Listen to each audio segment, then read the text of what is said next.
पप्पा, या बंडूला आणि मनालीला बांधून ठेव, कारण आपल्याला फक्त अस्मिताचीच गरज आहे मुंबईतून बाहेर पडायला.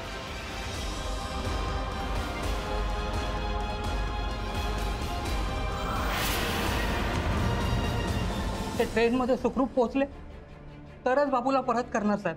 अरे कशावरून ते बाबूला सोडतील? हे बघ, त्यापेक्षा आम्हाला शंभूचा पत्ता दे, आम्ही सोडवतो बाबूला. नको नको साहेब, तो माझ्या बाबूला मारेल. मी जर तुम्हाला काहीच सांगितलं नाही ना तर तो माझ्या बाबूला सुखरूप सोडेल असं सांगितलंय त्याने मला सर. आणि त्यानंतरही त्यांनी बाबूला नाही सोडलं तर? कशावरून ते बाबूला सोडतील? वसंता, तू आमच्यावर विश्वास ठेवणार आहेस की त्या बदमाशांवर? पण काही भलतंच घडलं तर? नाही नाही नाही नाही साहेब, मी माझ्या बाबूला, माझ्या मुलाला कायमचा गमावून बसेन साहेब. नाही नाही साहेब, तुम्ही मला काही विचारू नका साहेब. साहेब मला यातलं काही माहित नाही साहेब. साहेब मला माफ करा साहेब, खरं तर मला यातलं काही माहित नाही.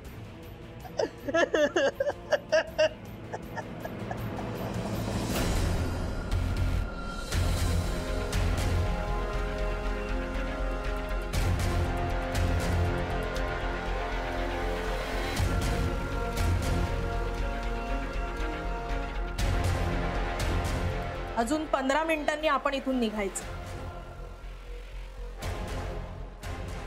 अस्मिता, तुला हे तुझे सहकारी आणि हा बाबू जिवंत हवा असेल ना तर सगळं तुझ्यावर अवलंबून. मुंबईपासून सुरक्षित अंतरावर गेल्यावरच आम्ही याला तुझ्या हातात देऊ, मगच तू यांना सोडवू शकतेस, कळलं? आणि हे सगळं होत असताना जर काही चुकीचं झालं तर तुझे हे सहकारी आणि हा बाबू जिवंत राहणार नाही. आपण इथून निघेपर्यंत कुठलाही फोन घ्यायचा नाही किंवा कुणालाही घरात घ्यायचं नाही.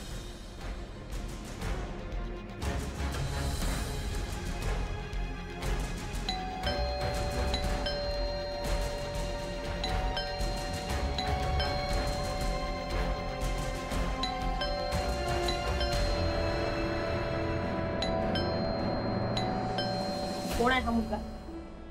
हा चिंटू आहे, आमच्या शेजारी राहतो.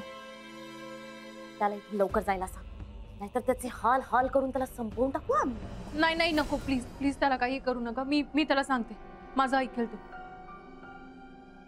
अस्मिता ताई, मनाली ताई, बंडू दादा. हो मी आले चिंटू. एक मिनिट थांब. रतन, हात पटकन.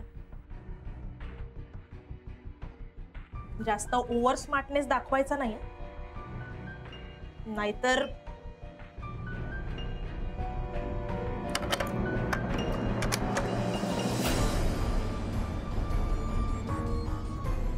किती वेळ दार उघडायला? मी बिझी होते, किचन मध्ये होते कामात. का वेळ?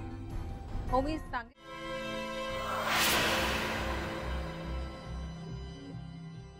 सोंग, हे खेळ अजून किती दिवस खेळणार आहे सिंदर? जरा मर्दासारखा वाघ, दाखव तुझा इंगा. खरंय तुझं दादू, खरंय. लई झाले खेळ, आता प्रत्यक्षात कृती करायची वेळ जवळ आली आहे. आता मी अस्मिताला एक आव्हान देणार जे ती कधीच पेलू शकणार नाही, आणि तिला माझ्या पायाशी शरण यावं लागणार. काय जादूची कांडी सापडली तुला? मला असं वाटत होतं की आमच्या घरी पाहुणे आलेत म्हणून, पण आज त्या सुरी आणि पिस्तूल घेऊन होत्या. चिंटू जर त्यावेळी घरात आला असता तर काय झालं असतं मला नाही माहित, म्हणून मी त्याला आत येऊ देत नव्हते. सॉरी अस्मिता ताई, मला माहित नव्हतं.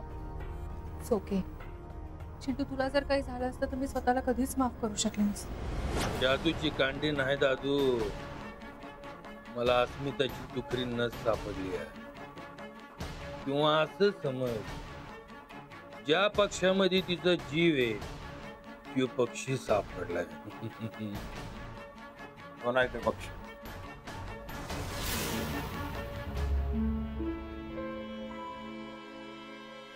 मोनाली ताई, काय रे?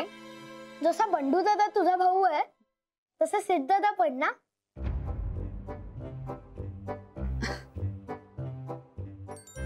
नाही, तो भाऊ नाही. मग कोण आहे? फ्रेंड? हो, फ्रेंड. साधा फ्रेंड की फास्ट फ्रेंड?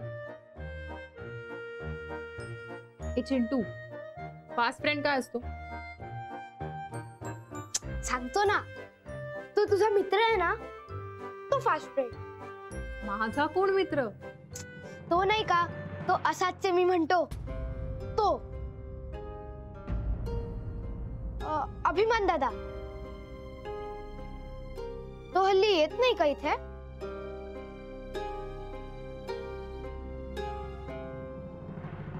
मी आलेच.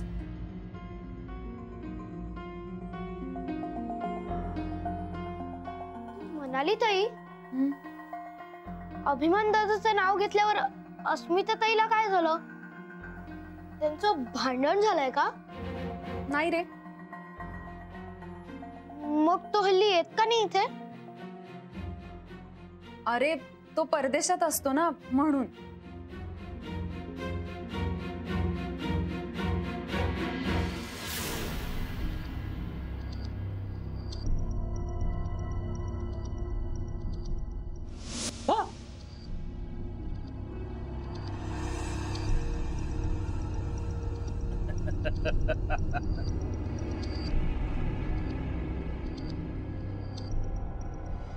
हा काय पोरकटपणा चालला इंदर?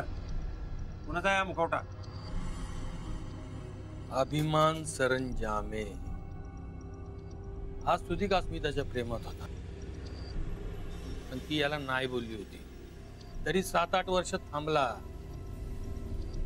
मग लगीन झालं, पण लगीन काय 1 वर्षाच्या वर टिकू नाही शकलं. हे समजा तुला कसं माहित? तिच्या आयुष्यामध्ये अशी एक पण गोष्ट नाही जी मला ठाव नाही.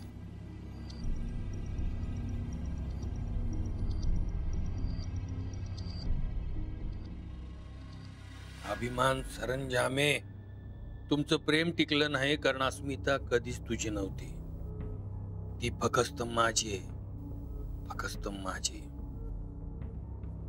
आता जेव्हा तू परदेशातनं इथे येशील तेव्हा ही अस्मिता माझ्या पायाची दासी आणि माझ्या तालावर नाचणारी बाहुली झालेली असेल. आलं ध्यानात?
चिंटू, चिंटू, नाही, ते जीत सर नाही आहे.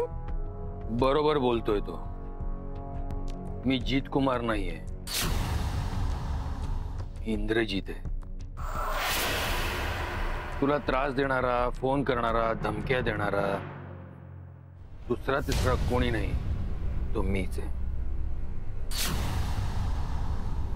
इंद्रजीत मुकादम.